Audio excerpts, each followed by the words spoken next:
بسم اللہ الرحمن الرحیم۔ بسم اللہ الرحمن الرحیم۔ عزیز طلبہ کرام، السلام علیکم ورحمۃ اللہ وبرکاتہ۔ آج ہم اپنے کورس عالم اسلام کے وسائل و مسائل کا سبق نمبر 13 پڑھیں گے۔ آج کا سبق ہمارا ملک افغانستان کے حصہ سوم پر مشتمل ہوگا۔ آج کے سبق کی جانب جانے سے پہلے پچھلے سبق کا خلاصہ جان لیتے ہیں۔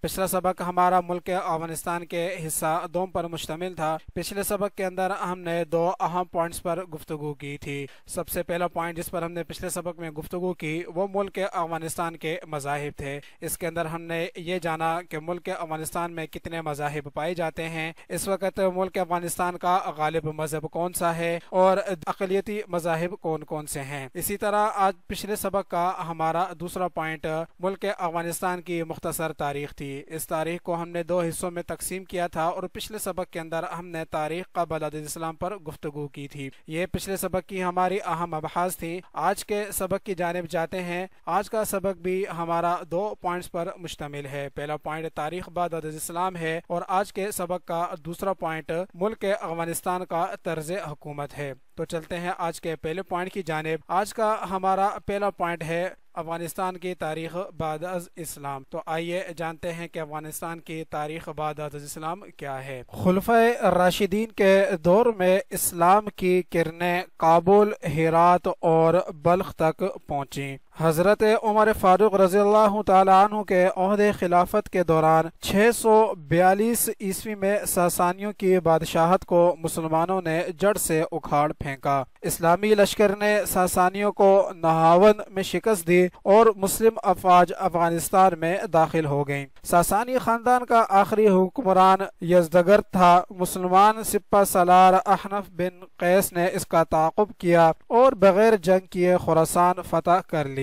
بعد میں احنف نے حاکم مرو کو شکست دے کر اسلامی سلطنت جیجون تک وسیع کر لی۔ عہد عثمان غنی رضی اللہ تعالی عنہ میں مزید فتوحات ہوئیں۔ کابل عبداللہ بن عامر کے ہاتھوں فتح ہوا۔ 653 عیسوی تک بلخ، تخارستان، زرنج اور غور کے علاقے زیر نگیں آ چکے تھے۔ مسلمانوں نے حضرت عثمان غنی رضی اللہ تعالی عنہ کے عہد مبارک میں مکمل افغانستان فتح کر کے دین اسلام کو متعارف کروایا۔ حضرت عثمان غنی رضی اللہ تعالی عنہ نے احنف بن قیس کو مرو اور ہرات، خبیب بن قرہ کو بلخ اور تخارستان، جبکہ عبداللہ بن عامر کو سیستان کا حاکم مقرر فرمایا۔ بہت جلد افغانستان کا سب سے بڑا مذہب اسلام بن گیا۔ 45 ہجری تک یعنی 665 عیسوی تک یہاں مختلف امراء آتے رہے جنہوں نے نہ صرف اسلام کی تبلیغ کی بلکہ 50,000 سے زائد عربوں کو بھی بسایا۔ 694 عیسوی میں ان امراء کی باہمی مناقشت کے باعث حجاج بن یوسف نے یہ علاقہ مہلب کے حوالے کر دیا۔ 705 میں قتیبہ بن مسلم خراسان کے والی مقرر ہوئے تو انہوں نے تخارستان کے علاقے میں تمام باغی عناصر کو کچل دیا۔ ان کی کوششوں سے 714 عیسوی تک شمالی افغانستان ہر طرح کی مخالفت سے پاک ہو گیا، مگر اس کے ساتھ ہی قتیبہ نے اپنی خود مختاری کا اعلان کر دیا، مگر اموی خلیفہ ولید نے انہیں قتل کروا دیا۔ جنوبی افغانستان پر 663 عیسوی میں حضرت امیر معاویہ رضی اللہ تعالی عنہ کی طرف سے عبد الرحمن بن سمرتہ حکمران تھا۔ اس نے اسی برس کابل فتح کیا۔ 667 عیسوی میں یہاں شریعت کے مطابق قوانین نافذ کیے گئے۔ اس کے بعد 714 عیسوی تک اسلامی فتوحات کا سلسلہ برابر جاری رہا اور افغانستان کے اصلی باشندے برابر ان کا مقابلہ کرتے رہے۔